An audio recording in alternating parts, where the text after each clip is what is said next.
Hi guys, a quick giveaway to tell you about. If you want to win these Michael Smith short darts, just make sure you subscribe, comment below on an order videos we'll be doing this week, and we'll pick a lucky winner from the comment section next week. Good luck. Congratulations, open the show here tonight and a very good performance. Just sum it up for us. Yeah, it was. I thought I ground it out a little bit the first set, but I thought I played really well the second set. I think Mike played pretty well as well, but I think the 1-5-2 after he just broke me the first leg to start after he'd not got off was a big shot, and I think I went on from there. Like I say, I felt a bit nervy. I won't lie the first set, but I think I settled into the game well, and obviously a 2-0 victory suggests that that's what happened. That first set, when you race into a 2-0 lead, get pinned back, that fifth leg of that first set, how crucial is that? Yeah, it is, but that's the beauty of the double start. You know, it's all right having the off. If you don't get away first three darts, then essentially it's their off. It's cutthroat, it's brutal, it's a leveler, and obviously with a short format first game, you just happen to get through, whether it be looking $1 million or looking absolutely rotten. Now, as you settle into the tournament, obviously the format goes up slightly. That cutthroatness is now gone away. Can you settle in and enjoy it more now? Yeah, I suppose so. Yeah, and for me personally as well, 2 years ago, I think it was 3 or 4 days before I lost my mum. So I'll be honest, I turned up for the easy $6,000. My head wasn't in it, so I'm defending nothing this year. So this is all bonuses onto my rankings. On your rankings, you're in a really good position to gate crash and smash into that top 10 going into next year. Do you feel that you've now settled as part of one of the elite in that bracket? Yeah, definitely. Yeah, I think the difference is between me and the elite. I've got one of them shocking games. Sort of a 1 in 10 where it's a shocker. 1 in 10 actually. I'm being a bit harsh on myself there. Maybe 1 in 15, but like a low 80s average, and you just don't get going. I think I've got one of them in where I think the elite have got that aspect of their game is maybe a late 80s, but I'm still learning, and I'm sure.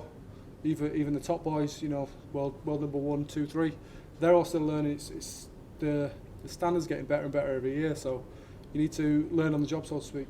We've seen titles scattered around. Obviously, Nathan picking up his first, Chris earlier in the year, you last year. Right now, is it wide open that everyone goes into these tournaments believing they can win, where beforehand it was just Michael and whatever hoovering up? Yeah, I think it is, and I think even more so this tournament with it being double start.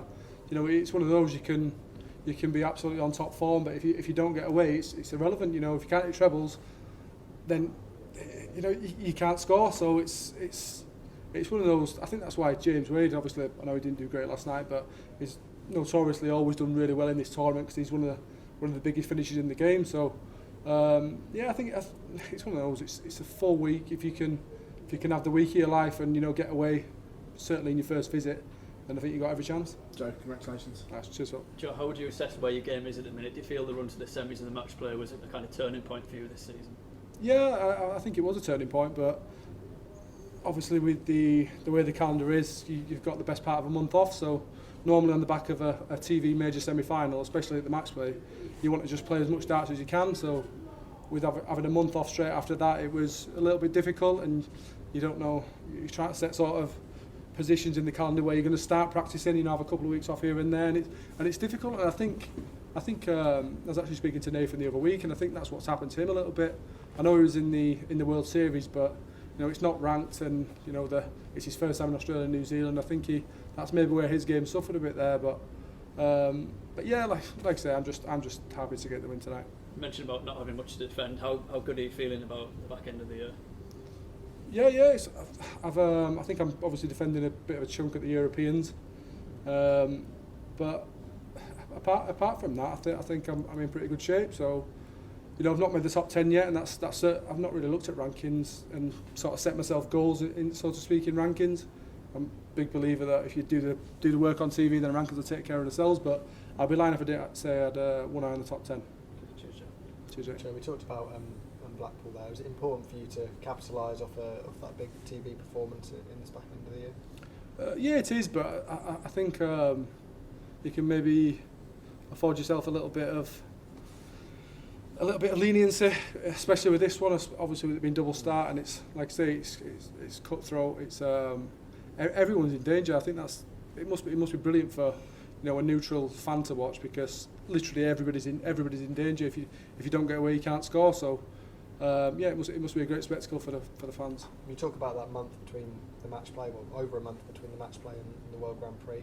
Have you been able to fill that with practice? Because there's not been a huge amount of... No, I'd be lying if I did. I've enjoyed some time off. Had a few days in Spain with the family, and it's just obviously after last year with the Premier League and the World Series and stuff like that, I didn't get a chance to spend much time at home or with my family. So I certainly made the most of it this August. Are you more thankful for it after that? Yeah, you are, but you want the money.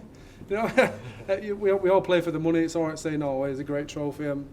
Trophy's great and everything," but the check and the bank balance is what we all play for. You'd be lying if you said it didn't. So, yeah, I'm happy where my game is, and hopefully I can go on and win this week. Thanks, Joe. Thanks, mate. Joel, well done. It was a 92 average. It was a rematch of the World Matchplay first round. When you see that you draw the same opponent, does that have an effect on how you prepare, knowing that you've already beat Mike in the World Matchplay and then you've got him in this tournament as well? Well, luckily I've done it before. Last year I drew Damon Hett the first round of the Matchplay and the first round here, so it wasn't new to me. And Mike actually said to me when I just beat him there, he went, "Hopefully I don't get you at the Worlds," because I actually drew Damon at the Worlds as well in the third round. So it's just one of those. It's a freak thing. And it's I think I played Mike the week before in the Pro Tours, before the match play, and I always thought that was a bigger game for him than it was me. You know, if he'd have beat me 6-0, I'd have still had the same attitude going into the match play, where I beat him there. I think it maybe played in his mind a little bit, and maybe the match play played in his mind tonight. Yeah. And you mentioned there the World Championship. You've also got the Europeans Player Championship final, the Grand Slam as well. There's a lot of tournaments in this back end of the year. How would you assess your game going into the back end, and how hard is it to manage that busy schedule? Yeah, I think my game's in a good place. I think towards probably from sort of June onwards, even my rubbish game's been pretty all right, sort of high 80s, low 90s, and that's a rubbish game, and you can scrape results with that. So I think my game's in a good place. And yeah, well, I still not getting the Grand Slam, so I'm not worried about that yet. But that's the next game after this weekend. And you mentioned that the difference between you and the elite is that you've still got the odd game, which is way below par. Yeah. Moving forward, how do you try to get rid of that so you can take the next step?